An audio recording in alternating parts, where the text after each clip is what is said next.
Dalam statement dari Komdigi jelas bahwa kita akan melakukan langkah-langkah sesuai dengan tugas Komdigi yang diamanahkan di Undang-Undang ITE ketika menemukan hoax dan juga ujaran kebencian.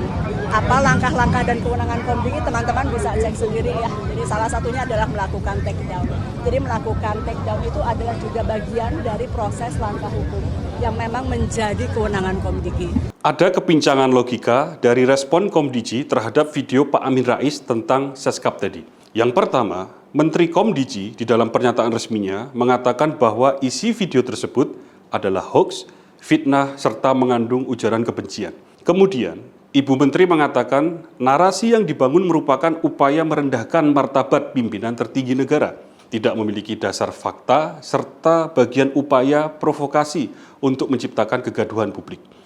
Hal ini berpotensi memecah belah bangsa. Kalau kita kumpulkan kata kuncinya, ada hoax, fitnah, ujaran kebencian, tidak ada dasar fakta, provokasi, dan kegaduhan publik. Pertanyaannya pertama di sini, siapa yang berhak menyimpulkan bahwa sebuah pernyataan itu adalah hoax, fitnah, ujaran kebencian, atau provokasi yang menciptakan kegaduhan publik?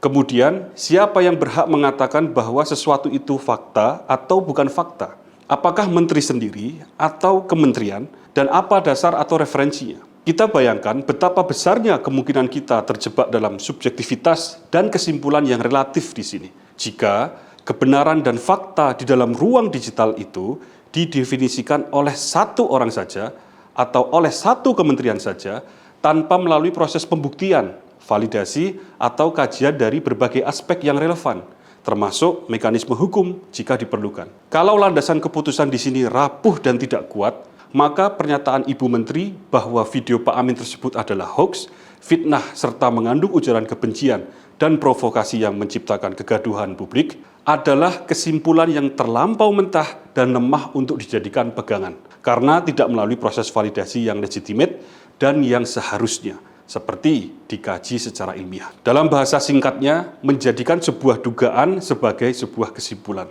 Permasalahannya adalah kesimpulan tersebut sudah terlanjur disebarluaskan oleh Ibu Menteri sebagai pernyataan atas nama kementerian, yang artinya telah dijadikan sebagai referensi untuk publik.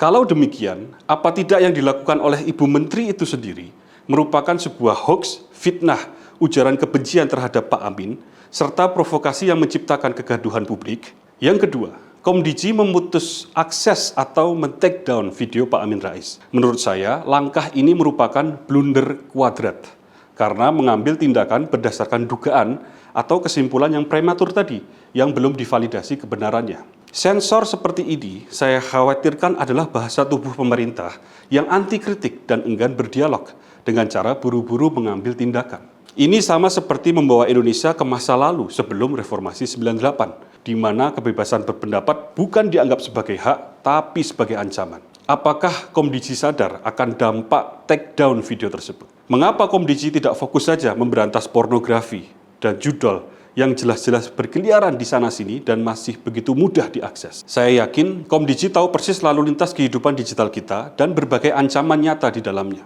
Tapi mengapa Komdigi seperti pilih-pilih dengan bertindak begitu cepat pada video Pak Amin dan lambat pada yang lainnya yang sesungguhnya lebih substansial?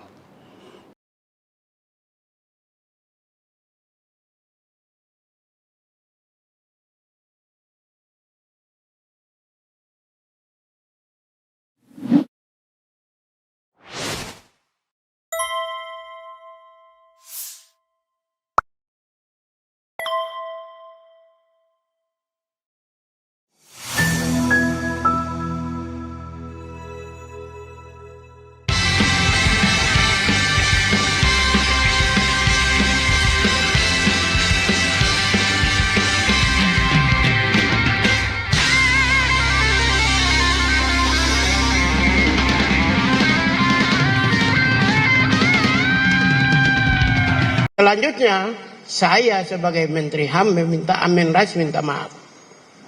Atau minimal paling mencabut pernyataannya. Itu tidak elok. Tidak bermartabat itu. Serangan yang mengarahkan langsung kepada individu itu tidak bermartabat. Kalau mau kritik, kritik kinerja aja. Nggak apa-apa. kritik kinerja saja, tidak masalah. Kritik kebijakan aja nggak masalah kok. Itu. Assalamualaikum warahmatullahi wabarakatuh. Sobat RH sekalian, jumpa lagi kita di channel yang keren ini. Keren cadas. Ya Sobat RH sekalian, ini ada polemik lain ya terkait dengan pernyataan Amin Rais terhadap Teddy Indrawijaya. Saya akan tentu membedahnya dari pandang sudut ilmu pengetahuan ya, dan kewajiban pejabat publik atau kewajiban negara dan lain sebagainya. Tidak mau terjebak pada apakah itu benar atau tidak tudingan tersebut, karena benar atau tidak itu kan sesuatu yang relatif tentunya. Tetapi bagaimana caranya ketika Anda dituding ya, dan Anda pejabat publik, Anda kemudian katakanlah dikritik, apakah lantas kemudian langsung mengerahkan semua pejabat publik untuk menghantam Anda atau bagaimana? Apalagi yang berkomentar adalah Menteri Hukum dan Hak Asasi Manusia, Menteri HAM gitu ya. Menarik ya. Oke, coba kita bacakan dulu bagaimana berkeberatannya Menteri Pigai terhadap pernyataan Amin Rais ya. Oke, nanti saya kaitkan dengan peran negara dalam sisi hak asasi manusia. Jangan sampai kemudian justru bukan HAM warga negara yang dilindungi, tapi HAM pejabat negara. Itu yang kita menjadi miris jadinya ya. Oke, coba kita misalnya lihat ini ya.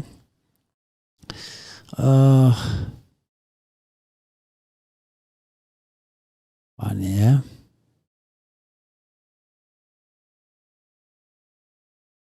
Ada nggak beritanya? Ada ya, di RH dulu ya. Coba kita lihat nih. Menteri Pigai Amin Rais rendahkan Prabowo dan Teddy diduga langgar HAM. Itu ya. Oke, coba kita lihat ya. Ini bagaimana kita bicara tentang sebuah perspektif ya. Jakarta, Menteri Hak Asasi Manusia HAM Natalis Pigai mengkritik pernyataan Ketua Majelis Syuro Partai Umat Amin Rais terkait Presiden Prabowo Subianto dengan Seskap Teddy Indrawijaya. Pigai menilai pernyataan Amin Rais tak dapat dikategorikan kebebasan berpendapat tapi diduga pelanggaran HAM. Allahu Akbar. Pernyataan Pak Amin Rais tidak serta-merta masuk kategori kebebasan berpendapat. Dalam konteks HAM, Pak Amin patut diduga melakukan tindakan pelanggaran hak asasi manusia, kata Pigai dalam keterangannya. Mudah sekali. Pigai menyoroti beberapa hal terkait ucapan Amin Rais. Pertama, inhuman treatment atau perlakuan tidak manusiawi. What? Ya, ini tindakan verbal yang secara sengaja dapat menimbulkan serangan mental non-fisik yang berat terhadap pihak tertentu. Allahu Akbar. Kedua, inhuman degrading yang dinilai merendahkan martabat Prabowo dan Teddy. Selain itu, Pigai menyoroti adanya unsur verbal tortures atau kekerasan verbal dalam pernyataan tersebut. Luar biasa. Inhuman degrading, merendahkan martabat Pak Prabowo dan Letkol Teddy. Verbal torture, kekerasan verbal, ujarnya. Tak hanya itu, pernyataan Amin Rais juga dianggap mengandung verbal humiliations, yaitu bentuk perundungan atau pelecehan verbal yang menggunakan kata-kata untuk merendahkan. Verbal humiliation atau perundungan pelecehan verbal yang menggunakan kata-kata untuk merendahkan, mempermalukan, mengintimidasi atau menyakiti seseorang secara emosional dan psikologis, ujarnya. Pigai menegaskan bahwa kebebasan berbicara tetap memiliki batasan yang harus dihormati oleh setiap warga negara. Ya, tidak boleh mengkritik pejabat publik. Ia pun mengingatkan Amin Rais agar kebebasan tersebut tidak dijadikan alasan untuk menyerang martabat pihak lain. Lalu apalagi ya? Saya minta Pak Amin jangan berlindung di balik kebebasan berbicara karena ada batasnya, tegasnya.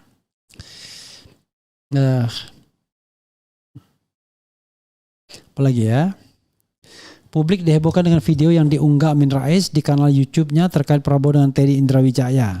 Menkom Digi Mutia Hafid menyebut video yang diunggah Amin Rais termasuk pembunuhan karakter dan fitnah. Amin Rais kemudian merespons Menkom Digi Mutia Hafid yang menyebutkan pernyataannya sebagai fitnah. Amin Rais mengatakan kebebasan berpendapat diatur dalam undang-undang. Ya, jadi saya begini. Saya pertama tentu yakin demokrasi itu berjalan baik kalau kebebasan mengeluarkan, cari videonya ya, ada videonya kayaknya. Ya, jadi saya begini, saya pertama tentu yakin demokrasi itu berjalan baik kalau kebebasan mengeluarkan pendapat yang dijamin oleh Undang-Undang Dasar kita tidak dibatasi, tidak diberangus, ujar Amin saat ditemui usai acara Munas Partai Amanat di Sleman, dilansir Detik Jogja Minggu 5. Menurut dia Indonesia merupakan negara demokrasi sehingga setiap individu bebas menyampaikan pendapat meskipun kata Amin Rais bertentangan dengan penguasa dan kelompok rakyat. Nah, kemudian yang namanya negara demokrasi, orang berpendapat itu boleh bertentangan dengan penguasa yang resmi, bertentangan dengan kelompok rakyat yang lain-lain, tetapi apa jadi point of konfliknya itu, point of perbedaannya itu adalah yang bersangkutan dengan nasib bangsa, ujarnya. Sambil lo cari ya, nanti ada kan yang terbaru ya, kalau sudah siap nanti diinikan. Sobat sekalian, saya harus mengobservasi dulu ya. Kalau kita belajar tentang pelanggaran hak asasi manusia, maka yang harus kita pahami dulu adalah pelanggaran hak asasi manusia itu terjadi biasanya antara yang kuat terhadap yang lemah. Dilakukan oleh negara, state actor kepada non-state actor atau kepada warga negara. Apakah non-state actor bisa juga menjadi pelanggar HAM? Bisa juga. Misalnya yang namanya multinational corporation.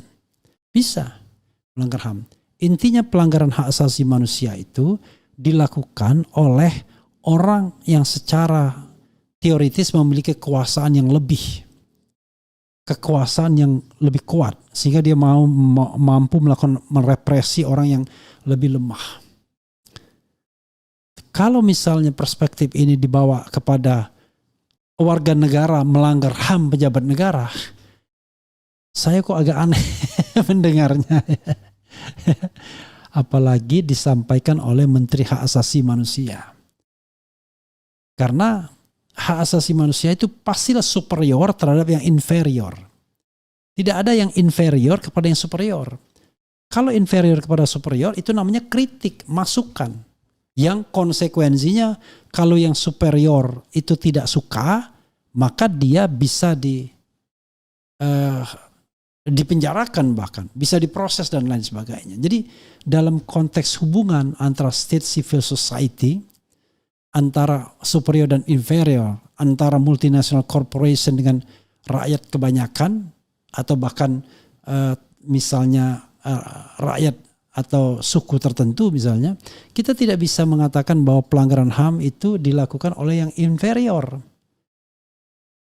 Ya, pelanggaran HAM rata-rata dilakukan oleh orang yang superior. Bagaimana dengan misalnya separatis, ya, kelompok separatis terhadap misalnya kekuatan bersenjata, nggak bisa kita mengatakannya. Tapi kalau kelompok separatis itu melakukan katakanlah perbuatan-perbuatan yang membuat rakyat takut misalnya, rakyat setempat misalnya, maka itu bisa dikategorikan sebagai pelanggaran hak asasi manusia. Tapi kalau dia berhadapan tembak menembak misalnya dengan aparat, dengan penguasa, ya tidak bisa dikatakan itu. Ya kalaupun mau dimasukkan barangkali dia melanggar hukum perang, war crime. Ya. Jadi kalau seandainya memang ada sebuah kekuatan yang seimbang kemudian melakukan abuses, maka bisa melanggar war crime. Tapi kalau misalnya pelanggaran hak asasi manusia rata-rata adalah dilakukan oleh orang yang superior, oleh penguasa, oleh multinational corporation terhadap warga negara, terhadap penduduk asli dan lain sebagainya. Nah, itu yang saya pahami ya, itu yang saya pahami. Memang yang namanya pelaku pelanggaran HAM itu bisa actor, bisa non-state actors. Sebagai contoh di Aceh dulu misalnya, ketika operasi militer itu melakukan penyusuran terhadap orang-orang sipil di Aceh, ya potensi melanggar hak asasi manusia. Tapi ketika orang Aceh atau katakanlah gerakan separatis itu kemudian menyerang militer, ya kita tidak bisa menganggapnya sebagai pelanggaran hak asasi manusia, tetapi bisa dilihat sebagai kriminal, ya, kriminalisasi, ya katakanlah pemberontakan, dan itu pun sebenarnya jangan salah juga. Pemberontakan, pengkhianatan terhadap negara hukumannya juga besar, tinggi. Tetapi cara melihatnya berbeda. Jadi itu tidak dilihat sebagai pelanggaran hak asasi manusia, tetapi tindakan separatis, tindakan pengkhianatan terhadap negara, sama saja. Ya. Jadi harus paham bahwa menurut saya lucu sekali kalau kemudian Amin Rais melanggar hak asasi manusia Teddy Indrawijaya atau Prabowo Subianto. Kenapa? Karena pada dasarnya Amin Rais warga negara biasa yang menyampaikan kritik kepada penguasa, apalagi penguasa tersebut penguasa yang berada di lingkaran kekuasaan utama. Nah, perkara kemudian kritik itu dianggap tidak etis dan lain sebagainya, itu soal lain. Ya, itu soal lain. Ya, pelanggaran itu tidak etis, itu soal lain. Tetapi soalnya adalah itu adalah kritik. Karena itu kritik, ya harus diperlakukan sebagai sebuah kritik. Jadi silakan orang kemudian misalnya mengkritik balik Amin Rais misalnya. Tetapi kalau menganggapnya melakukan pelanggaran HAM rasanya enggak lah ya. Kecuali kalau saya keliru pelanggaran HAM, enggak lah ya kan. Apalagi sampai mendefinisikan dan lain sebagainya. Karena kalau kita misalnya Komdigi tiba-tiba menggunakan pasal 28 ayat 2 ya, undang-undang ITE. Jangan lupa Undang-undang ITE itu yang terjadi adalah perbedaannya itu adalah tidak hanya perbedaan suku, agama, ras, tetapi itu definisikan secara benar ya, mencakup ras. Sebentar, kita lihat dulu pasal 28 ayat 2 Undang-Undang ITE ya. Oke, bunyinya begini, bunyi pasal itu ya. Kita lihat bunyi pasal itu.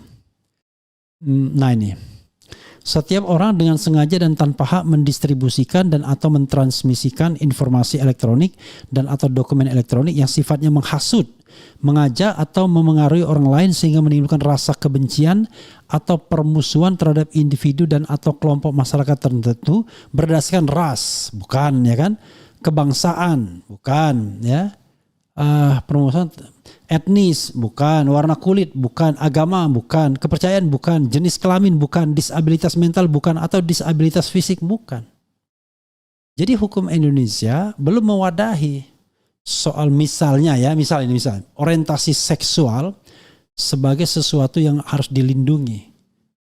Sehingga kalau Anda mempermasalahkan orientasi seksual seseorang, maka Anda dianggap melakukan pelanggaran undang-undang ini atau pelanggaran hak asasi manusia. Rasanya ya, sepanjang yang saya tahu Indonesia belum masuk pada teritorial seperti itu. Tidak hanya Indonesia, negara seperti Amerika Serikat, beberapa negara bagian juga belum bisa menerima ya hak dari kaum gay misalnya, atau dari kaum homoseksual seperti gay marriage dan lain sebagainya. Jadi tidak masuk perlindungan di pasal 28 ayat 2. Jadi kalau Komdigi kan ingin menggugat melanggar pasal 28 ayat 2. Apa standingnya. Lalu dia juga mau masuk pasal 27A. 27A itu mengenai pencemaran nama baik dan fitnah ya. Dan itu beda lagi karena harus ada pembuktian dan lain sebagainya. Jadi jangan mudah juga kemudian menggunakan undang-undang ITE untuk menjerat orang-orang yang menyampaikan kritik. Perkara kita kemudian tidak suka ya dengan kritik Amin Rais itu ya sudah, nggak ada masalah. Tapi kalau misalnya dikatakan bahwa itu adalah sebuah pelanggaran hak asasi manusia, rasanya kok begitu nggak rasanya saya belum bisa menerima ya. Rasanya kalau itu dianggap sebuah pelanggaran hak asasi manusia. Lalu ada satu lagi ya. Begini. Nah ini pasal 27A ya. Setiap orang dengan sengaja menyerang kehormatan atau nama baik orang lain dengan cara menuduhkan suatu hal dengan maksud supaya hal tersebut diketahui umum dalam bentuk informasi elektronik dan atau dokumen elektronik yang dilakukan melalui sistem elektronik. Dan jangan lupa bahwa pasal ini tidak berlaku untuk pejabat publik. Itu sudah ada batasan dari Mahkamah Konstitusi. Kalau pejabat publik dibatasi. Jadi kalau pejabat publik Anda tidak bisa mengadukan ketika orang mengkritik Anda sebagai pejabat publik, kan begitu ya. Oke. Lebih dari itu ya, saya melakukan observasi lebih dari itu adalah begini. Lebih dari itu, nanti video Amin Rais kita setel ya. Lebih dari itu saya melakukan observasi begini. Tugas dari negara adalah to protect, melindungi, to fulfill, memenuhi, to respect, menghargai hak asasi manusia. Jadi paling tidak ya, untuk respect, to fulfill, memenuhi, dan to protect, melindungi. Itu tugas negara kepada warga negara terutama. Tetapi rasanya ketika Menteri HAM bereaksi bahwa warga negara sudah melanggar HAM dari pejabat negara, kok logikanya jadi terbalik, saya menganggap. Logikanya jadi terbalik. Terlepas Anda suka atau tidak, tapi harusnya seorang Menteri HAM nggak begitu. Begitu bereaksi keras terhadap terhadap ujaran mengenai Teddy dan mengenai Prabowo. Padahal kalau misalnya dalam negara demokrasi ya dijawab saja bahwa apa yang Anda katakan itu tidak benar misalnya.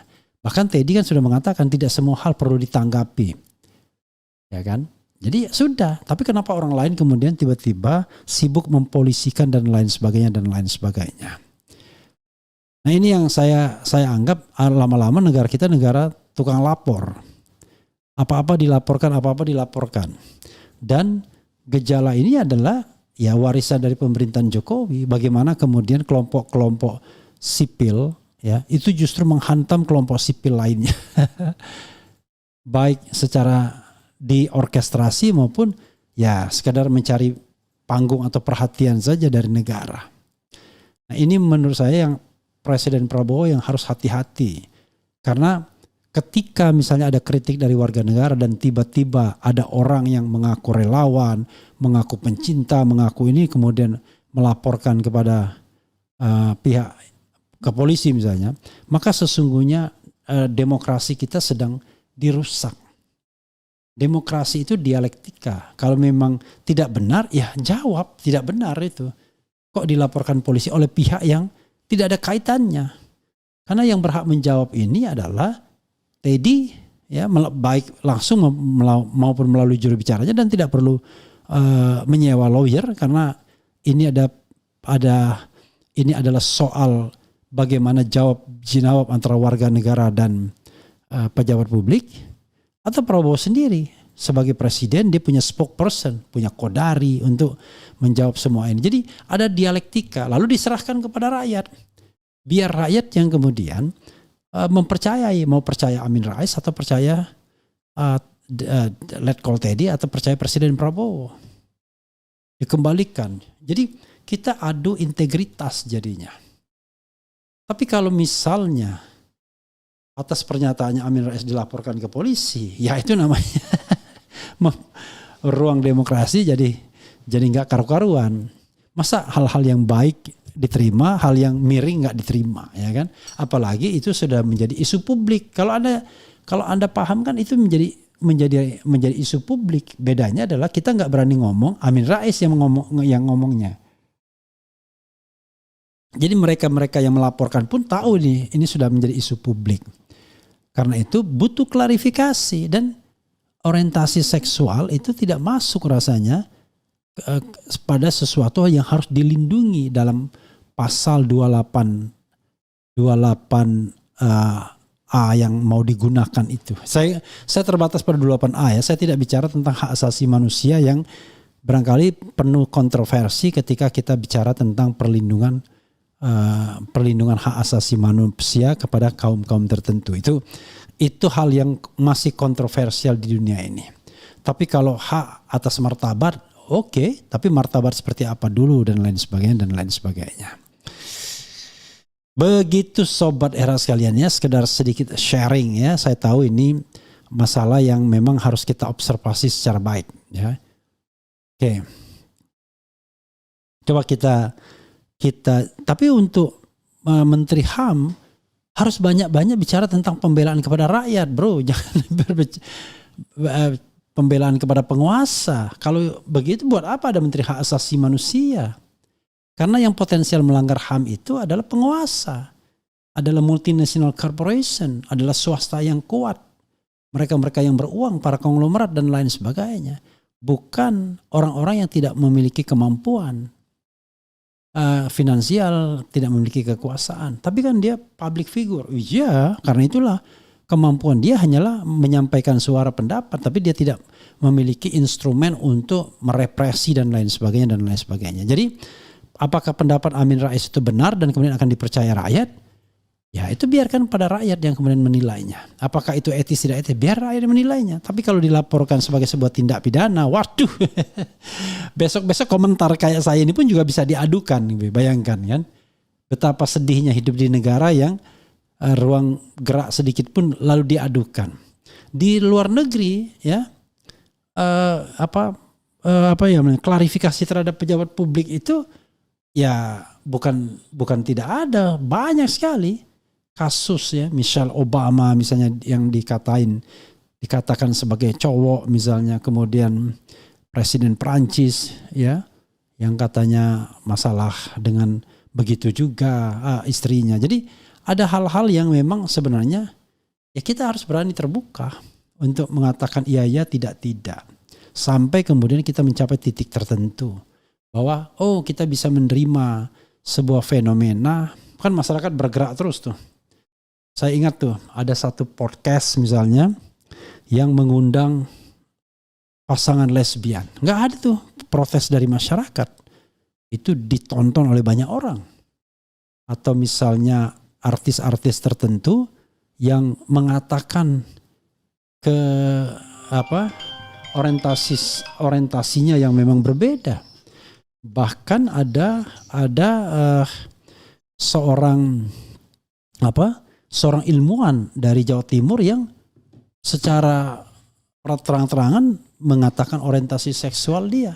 Nggak ada juga serangan terhadap dia, tetapi dia jujur. Nah, saya sekali lagi tidak bicara tentang percaya atau tidak apa yang disampaikan Amin Rais. Saya hanya bicara dalam perspektif bagaimana hubungan state and civil society, hubungan kita antara penguasa dan warga negara, bagaimana peran seorang menteri hak asasi manusia seharusnya ya yang berusaha melindungi warga negara dari represi negara. Ini kan kelompok-kelompok masyarakat ini seperti jadi centeng penguasa semua. Begitu mereka dikritik, rame-rame mengadukan, ya kan? Ini yang menurut saya yang harus kita pahami. Ya, kita satu-satulah isunya apa. Karena pada dasarnya saya tidak suka dengan adu-mengadu ya. Dan saya kemudian melihat itu secara konsisten. Memang itulah ketika Anda berada di wilayah publik, Anda kemudian menjadi sasaran empuk. Kalau enggak ya sudah, enggak usah jadi pejabat negara, tidak usah menjadi pembicara publik, tidak usah menjadi figur publik, jadi orang biasa saja, maka Anda akan aman. Tidak akan ada isu apapun. Tapi begitu Anda masuk pada ranah publik, Anda bermain media sosial dan lain sebagainya, apalagi Anda pejabat publik, maka ya siap-siaplah menerima serangan-serangan seperti itu. Walaupun bagi siapapun yang menyerang, ya harusnya memang kembali pada substansi. Nah, substansinya apa yang paling penting? Apakah misalnya ya, kalau kita lihat kehadiran Teddy itu secara substantif penting? Saya tidak tahu, tapi yang jelas sampai saat ini saya merasa mempertanyakan, ini Teddy Indrawijaya ini sebenarnya pejabat setingkat menteri apa enggak sih? Ketika awal diumumkan sebagai sekretaris kabinet, dia disejajarkan dengan setingkat menteri. Tapi begitu diprotes, mengatakan bahwa penunjukan Teddy ini melanggar undang-undang, kemudian diturunkan. Dikatakan bahwa dia cuma eselon 2. Tapi Anda melihat nggak eselon 2? Seperti sekarang ini, mulai dari seragam, kemudian protokoler dan lain sebagainya, mirip pejabat setingkat menteri, bahkan lebih powerful dari menteri koordinator sekalipun. Nah, yang begini ini kan kalau kita bicara tentang good governance dan clean governance harus bisa disampaikan. Nah, ini pun belum tentu juga aman dari serangan-serangan para buzzer penguasa untuk diserang balik misalnya. Padahal apa yang dikatakan ini, saya tidak tertarik dengan isu yang dikatakan Amin Rais. Yang saya tertarik adalah pertanyaan apakah Teddy ini pejabat eselon 2 atau pejabat setingkat menteri. Kalau pejabat setingkat menteri harus berhenti dia. Tapi pejabat eselon 2 kenapa kok dia lebih powerful daripada eselon 1 bahkan menteri sekalipun. Kan begitu. Kita bicara tentang sebuah birokrasi, bukan bicara personal relationship. Justru kita tentang personal relationship dalam kekuasaan seperti ini harus tunduk pada administrasi pemerintahan, administrasi negara. Enggak main sembarangan saja gitu ya. Paham ya cara berpikir saya. Jadi cara berpikir saya adalah cara berpikir orang hukum tata negara, orang hukum administrasi negara. Tidak boleh pejabat eselon 2 melampaui eselon 1. Atau bertindak seolah-olah pejabat setingkat menteri. Oh, dia memang pejabat setingkat menteri. Karena itu kinerjanya harus dinilai. Kalau kita menilai kinerjanya berarti dia pejabat setingkat menteri. Karena itu dia harus pensiun. Paham ya? Mudah-mudahan paham soal ini ya. Membela penguasa itu cetek Pak Pigai. Semua juga bisa. Tapi bisakah Anda sebagai Menteri HAM mengungkap pelanggaran HAM yang diduga dilakukan penguasa auto-mingkem? Pak Pigai ini oke ya. Pigai ya tulisannya, jangan dipisah-pisah suku katanya. Oke. Saya selalu Bang Refli. Kemudian Pak Pigai standar ganda tuh, pejabat sering banget verbal torture ke rakyat, mengatakan kabur aja ke Yaman, ndasmu, itu memang boleh. Ini orang menurut saya sudah terbukti nggak punya integritas. Nah, coba begitu. Karena itu kalau kabur saja ke Yaman, bisa nggak kita menilainya sebagai suku, agama, ras? Serangan terhadap suku, agama, ras gitu. Bisa nggak? Pasti Menteri HAM pasti nggak mengatakan, oh itu boleh aja karena dia presiden bilang ngomong apa aja. Paham ya? Kalau kita mau. Jadi kalau saya sebutkan tadi pasal 28 ayat 2, nggak masuk orientasi seksual sebagai sesuatu yang dilarang. Tapi suku, agama, ras itu sesuatu yang dilarang gitu ya. Sulit Pak Harun, tapi kalau termul bernarasi ngawur yang jelas-jelas merendahkan agama, aman-aman saja, mereka adem ayem. Ya itu juga ya. Kemudian berubah jadi jubir. Bicara HAM itu bela rakyat bukan ke pemerintah. Bagaimana dengan Fufu Fafa? Kenapa Komdigi diam saja? Itu ya, rasa cemas, hidup berat, dunia gelap, Fufu Fafa, titik-titik saja ya. Kemudian pembohong akan terus dibela oleh para pendusta di keliling para pengkhianat dan penjilat. Maksudnya apa ini?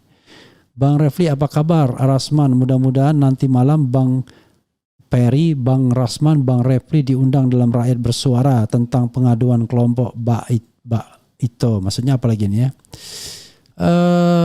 Yang jelas Rakyat Bersuara bicara tentang ijazah asli dan palsu lagi ya. Kemudian Jepara hadir Bang RH.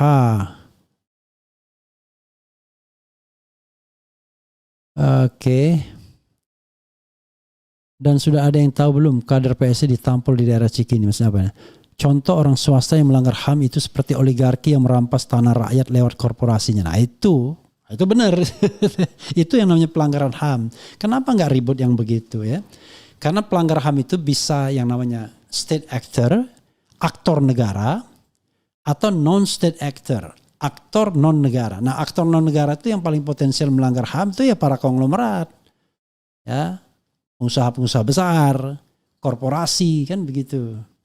Tapi kalau state actor ya pejabat-pejabat, mulai dari presiden sampai jajaran-jajarannya, terutama aparat yang dibekali kekuasaan untuk menangkap seperti polisi ya, atau dibekali senjata seperti tentara. Nah, itu yang kemudian harus dijaga agar mereka dipahamkan tentang hak asasi manusia kan begitu. Aduh, ampun dah. Pak Harun, sekarang kok nggak pernah pakai topi koboi Pak? Kangen saya Pak, hehehe. Padahal itu ciri khas channel ini. Oh gitu ya. Kalau gitu Ambilin dong topi koboi satu. Saya pakai gitu ya. Oke, kemudian ya setuju, bagaimana kabar Fufu Fapa? Kemudian Pigai asal ngomong tidak jelas tentang HAM tapi dia tidak pernah bersuara tentang HAM orang kecil yang tertindas. Apakah Refli Harun setuju topi koboi? Apakah Refli Harun setuju atas pernyataan Amin Rais? Soalnya sangat kentara kelakuan dan nada bicaranya tadi itu mirip. Oke. Begini, sobat era sekalian ya, saya tidak pernah mau bicara mengenai apa istilahnya, argumentum ad hominem ya, mempermasalahkan ini. Nah, saya pakai topi kalau gitu. Saya tidak ingin mempermasalahkan bagaimana pribadinya. Yang saya permasalahkan adalah kinerjanya satu, kedua apakah dia melanggar undang-undang atau tidak ketika ditunjuk sebagai Seskap. Nah, itu concern saya sebagai katakanlah pakar hukum tata negara. Tetapi soal-soal yang terkait pribadi ya it is not my business. I would say it is not my business. Saya nggak masuk wilayah itu ya. Jadi begitu sobat era sekalian. Jadi saya tidak ingin masuk pada wilayah-wilayah yang menurut saya ya nggak terlalu penting lah untuk dibahas gitu ya. Jadi tetapi kalau orang mau membahasnya ya kita nggak boleh melarangnya. Karena saya katakan semakin Anda menjadi pejabat publik maka ruang privat Anda semakin kecil jadinya. Ya. Beda kalau Anda bukan seorang yang katakanlah ini ya. Tapi kalau ruangnya itu kecil gitu ya, semakin Anda menjadi pejabat publik, ruang privatnya semakin kecil. Sebaiknya ruang publiknya semakin besar. Itulah resiko menjadi pejabat publik ya. Bang Refli Harun bahas pertanyaan Dudung yang sangat sentimen tendensius terhadap Amin Rais dan Habib Rizik. Memang mentang dia dapat jabatan KSP dia sekarang ingin perang lawan HRS. Saya tidak tahu ya, karena menurut saya pelajaran bagi pejabat publik adalah tidak menyerang rakyatnya. Ya. Once you are sworn as the public official, disumpah ya, maka Anda harus memperjuangkan kepentingan publik, bukan kemudian justru Anda menghantam publik yang tidak sejalan dengan Anda. Kemudian apa lagi ya? Negeri bangkrut, rusak segalanya, rombak kabinet, turunkan harga, copot Sigit dan adili Jokowi, masukkan Gibran, negeri akan tenang. Oke, saudara sekalian, itu yang saya ingin katakan ya, sekali lagi bahwa saya tidak terlalu berpikir tentang substansinya, tetapi kebebasan berpendapat itu jangan mudah sekali untuk dijatuhkan kriminalisasi karena penilaian pribadi-pribadi mengatakan itu pantas dan tidak pantas, etik tidak etik. Ya, itu penilaian-penilaian yang silakan Anda menilainya, tetapi ketika Anda mengatakan ini pantas diadukan ke polisi dan lain sebagainya, maka disitulah Anda mulai kehilangan kemampuan berargumentasi. Jawab argumen dengan argumen, jangan jawab argumen dengan sentimen, begitu ya. Dan dalam kesempatan ini ya Letkol Teddy harus sampaikan, dan dia sudah mengatakan tidak semua hal harus ditanggapi, kan begitu. Begitu saudara sekalian, mudah-mudahan ini bermanfaat.